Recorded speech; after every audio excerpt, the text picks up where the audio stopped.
اور اس کے لیے ہر طرح کی سہولیات فراہم کرنے والے میرے عزیز دوست سیٹھ نوازش علی ہیں۔ خداوند عالم انہیں بھائیوں، اولاد اور دیگر اعزاء و اقارب کے سامنے خوش و خرم رکھے، ان کے اموال میں برکت دے، انہیں زیادہ سے زیادہ خدمت دین کی توفیق عطا فرمائے اور ان کی عاقبت بخیر کرے۔ ترجمے کی نوک پلک دیکھنے، دوبارہ لکھنے اور اشاعت کے مرحلے میں عزیز ثاقب نقوی گراں قدر خدمات انجام دے رہے ہیں۔ عزیز محمد امین کی خدمات بھی اس ضمن میں قابل قدر ہیں۔ پروفیسر مشکور حسین یاد اور دیگر بہت سے احباب بھی اس کار خیر میں تعاون پر تعریف و تشکر کا حق رکھتے ہیں۔ خدایا ہمیں توفیق دے کہ ہم صرف تیری رضا کے لیے کام کریں، جیسے تیرے بندے اصل تفسیر سے استفادہ کر رہے ہیں اس کے ترجمے سے بھی صحیح طور پر فائدہ اٹھائیں، اور ہماری کوتاہیوں سے درگزر کرتے ہوئے اپنی راہ میں اس کام کو ہماری آخرت کے لیے بہترین ذخیرہ قرار دے۔ صفدر حسین نجفی۔ مقدمہ۔ بسم اللہ الرحمن الرحیم۔ لغت میں تفسیر کا معنی ہے چہرے سے نقاب ہٹانا۔ تو کیا قرآن پر جو نور، کلام مبین اور تمام مخلوق کی ہدایت کے لیے حق تعالیٰ کی واضح گفتگو ہے، کوئی پردہ اور نقاب پڑا ہوا ہے جسے ہم ہٹانا چاہتے ہیں؟ نہیں، ایسا نہیں ہے۔ قرآن کے چہرے پر تو کوئی نقاب نہیں، یہ تو ہم ہیں جن کے چہرے پر سے نقاب ہٹانا چاہیے اور ہماری عقل و ہوش کی نگاہ سے پردہ اٹھنا چاہیے تاکہ ہم قرآن کے مفاہیم کو سمجھ سکیں اور اس کی روح کا ادراک کر سکیں۔ دوسرا پہلو یہ ہے کہ قرآن کا صرف ایک چہرہ نہیں، اس کا وہ چہرہ جو سب کے لیے کھلا ہے، نور مبین ہے اور ہدایت خلق کی رمز ہے، عمومی چہرہ ہے۔ رہا اس کا دوسرا پہلو تو اس کا ایک چہرہ بلکہ کئی چہرے اور ہیں جو صرف غور و فکر کرنے والوں، حق کے پیاسوں، راستے کے متلاشیوں اور زیادہ علم کے طلبگاروں پر آشکار ہوتے ہیں۔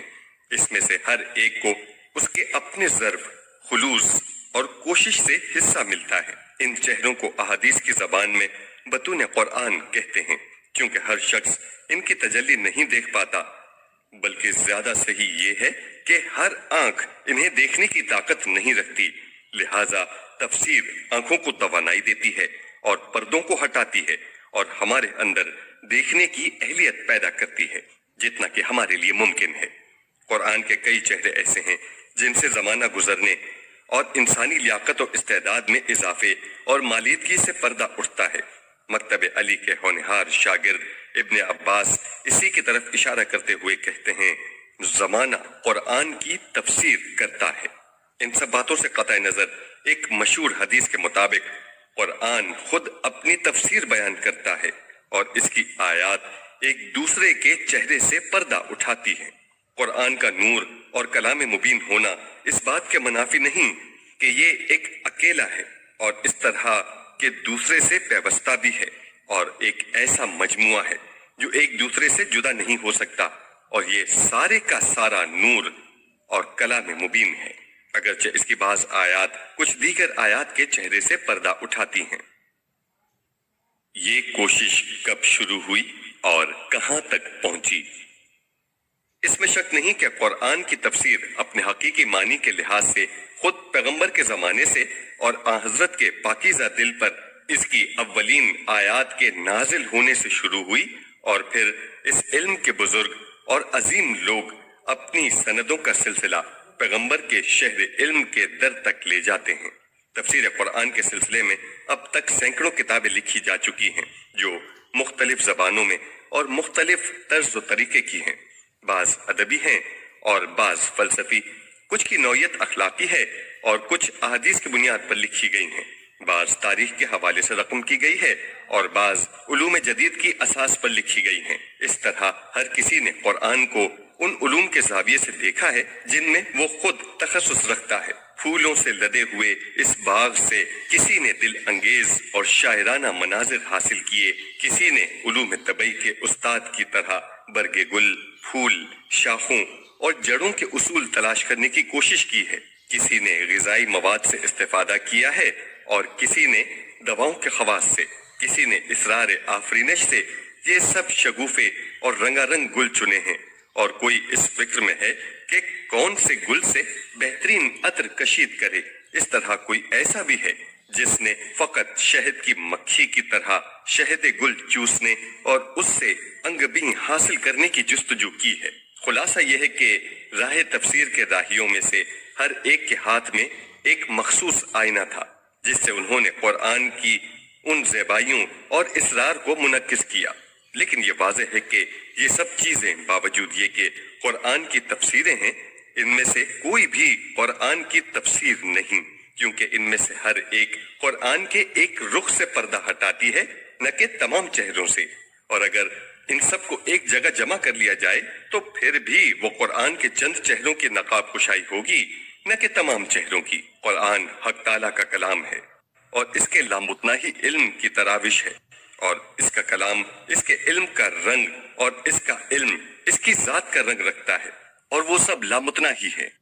اس بنا پر یہ توقع نہیں رکھنا چاہیے کہ نوع انسانی قرآن کے تمام چہروں کو دیکھ لے، کیونکہ دریا کو کوزے میں بند نہیں کیا جا سکتا۔ تاہم اس بات سے انکار نہیں کیا جا سکتا کہ ہماری فکر و نظر کا ظرف جس قدر وسیع ہوگا اتنا ہی زیادہ ہم اس بحر بے کراں کو اپنے اندر سمو سکیں گے۔ اس لیے تمام علماء اور دانشوروں کا فرض ہے کہ وہ کسی زمانے میں بھی ہاتھ پر ہاتھ رکھ کر نہ بیٹھ جائیں، قرآن مجید کے زیادہ سے زیادہ حقائق کے انکشاف کے لیے اپنی پے در پے مخلصانہ سعی و کوشش جاری و ساری رکھیں۔ قدامى اور گزشتہ علماء، خداوند عالم کی رحمتیں ان کی ارواح پاک پر ہوتی رہیں کہ ارشادات سے فائدہ اٹھائیں، لیکن انہی پر قناعت نہ کریں، کیونکہ پیغمبر اکرم نے فرمایا ہے قرآن کی خوبیاں کبھی ختم نہیں ہوں گی اور اس کی عجیب و غریب نئی باتیں کبھی پرانی نہیں ہوں گی۔ ایک خطرناک غلطی۔ تفسیر قرآن کے سلسلے میں یہ روش بہت زیادہ خطرناک ہے کہ انسان مکتب قرآن میں شاگردی اختیار کرنے کی بجائے اس عظیم آسمانی کتاب کے مقابلے میں استاد بن بیٹھے، یعنی قرآن سے استفادہ کرنے کی بجائے اس پر اپنے افکار کا بوجھ ڈال دے۔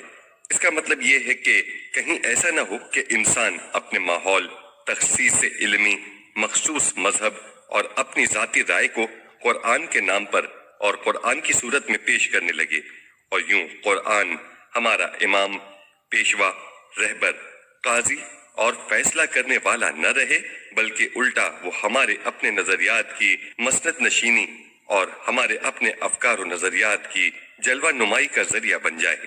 قرآن کی تفسیر کا یہ طریقہ، بلکہ بہت زیادہ صحیح الفاظ میں قرآن کے ذریعے اپنے افکار کی تفسیر کا یہ ڈھنگ، اگرچہ ایک گروہ میں رائج ہے، جو کچھ بھی ہے خطرناک ہے اور ایک دردناک مصیبت ہے، جس کا نتیجہ راہ حق کی طرف ہدایت کے حصول کی بجائے صراط مستقیم سے دوری اور غلطیوں اور شبہات کو پختہ کرنے والی بات ہے۔ قرآن سے اس طرح فائدہ اٹھانا تفسیر نہیں بلکہ تحیل ہے، اس سے فیصلہ لینا نہیں بلکہ اس کے اوپر حکم چلانا ہے۔ یہ ہدایت نہیں بلکہ ضلالت و گمراہی ہے۔ اس طرح تو ہر چیز دگرگوں ہو جاتی ہے۔ ہماری کوشش ہے کہ اس تفسیر میں ہم انشاءاللہ یہ روش اختیار نہ کریں اور واقعاً قرآن کے سامنے دل و جان سے زانوئے تلمس طے کریں اور بس۔ تقاضے اور احتیاج۔ ہر زمانے کی کچھ خصوصیات، ضرورتیں اور تقاضے ہوتے ہیں جو زمانے کی بدلتی ہوئی کیفیت، تازہ مسائل اور منشا شہود پر آنے والے نئے معانی و مفاہیم سے ابھرتے ہیں۔ اسی طرح ہر دور کی کچھ اپنی مشکلات اور پیچیدگیاں ہوتی ہیں، اور یہ سب معاشرتی اور تہذیبی و تمدنی تبدیلیوں کا لازمہ ہوتا ہے۔ کامیاب افراد اور صاحبان توفیق وہ ہیں جو ان ضروریات اور تقاضوں کو سمجھ سکیں جنہیں عصری مسائل کہا جا سکتا ہے، لیکن وہ لوگ جو ان مسائل کے ادراک سے عاری ہیں یا ادراک تو رکھتے ہیں لیکن وہ خود کسی دوسرے ماحول اور زمانے کی پیداوار ہیں جس میں یہ مسائل نہ تھے، اس لیے وہ سرد مہری اور لاپرواہی سے ان مسائل کے سامنے سے گزر جاتے ہیں۔ وہ ان مسائل کو بیکار کاغذوں کی طرح ردی ٹوکری میں ڈال دیتے ہیں۔ ایسے لوگوں کو پے در پے شکستوں کے لیے تیار رہنا چاہیے۔ ایسے افراد ہمیشہ زمانے کی وضع و کیفیت کا شکوہ کرتے رہتے ہیں، زمین و آسمان کو برا کہتے ہیں اور گزرے ہوئے سنہرے اور خواب و خیال کے زمانے کی یاد میں غمزدہ، افسردہ اور پرحسرت رہتے ہیں۔ ایسے لوگ روز بروز زیادہ بدزن، بدبین اور مایوس ہوتے رہتے ہیں اور آخرکار معاشرے سے دوری اور گوشہ نشینی اختیار کر لیتے ہیں، کیونکہ وہ زمانے کے تقاضوں اور مشکلات کو سمجھ نہیں پاتے یا وہ ایسا چاہتے ہی نہیں۔ ایسے لوگ ایک تاریکی میں زندگی بسر کرتے ہیں، اور چونکہ حوادث کے علل و اسباب اور ان کے نتائج کی تشخیص نہیں کر پاتے، اس لیے ان کے مقابلے میں گھبرائے ہوئے، وحشت زدہ، بے دماغ اور بغیر کسی منصوبہ بندی کے رہتے ہیں۔ ایسے لوگ چونکہ تاریکی میں محو گردش ہوتے ہیں، اس لیے ہر قدم پر ٹھوکر کھاتے ہیں۔ اور کیا خوب کہا ہے سچے پیشوا نے، جو شخص اپنے زمانے کے حالات و قوائف سے آگاہ ہے وہ اشتباہات اور غلطیوں سے بچا رہتا ہے۔ امام صادق علیہ السلام سے ایک مشہور حدیث میں یہ مضمون منقول ہے۔ ہر زمانے کے علماء اور دانشوروں کے لیے یہ پیغام ہے کہ ان کا فریضہ ہے کہ وہ پوری چابک دستی سے ان مسائل، تقاضوں، احتیاجات اور روحانی کمزوری اور اجتماعی خالی نقاط کا ادراک کریں اور انہیں صحیح شکل صورت میں پر کریں، تاکہ وہ دوسرے امور سے پر نہ ہو جائیں، کیونکہ ہماری زندگی کے محیط و ماحول میں خلا ممکن نہیں ہے۔ مایوس اور منفی فکر حضرات کے گمان کے برخلاف جن مسائل کو میں نے اپنی سمجھ کے مطابق واضح طور پر معلوم کیا ہے اور سمجھا ہے، ان میں سے ایک نسل نو کی مفاہیم اسلام اور مسائل دینی جاننے کی پیاس ہے، بلکہ یہ پیاس فقط سمجھنے کے لیے نہیں بلکہ انہیں چکھنے، چھونے اور آخرکار ان پر عمل کرنے کی ہے۔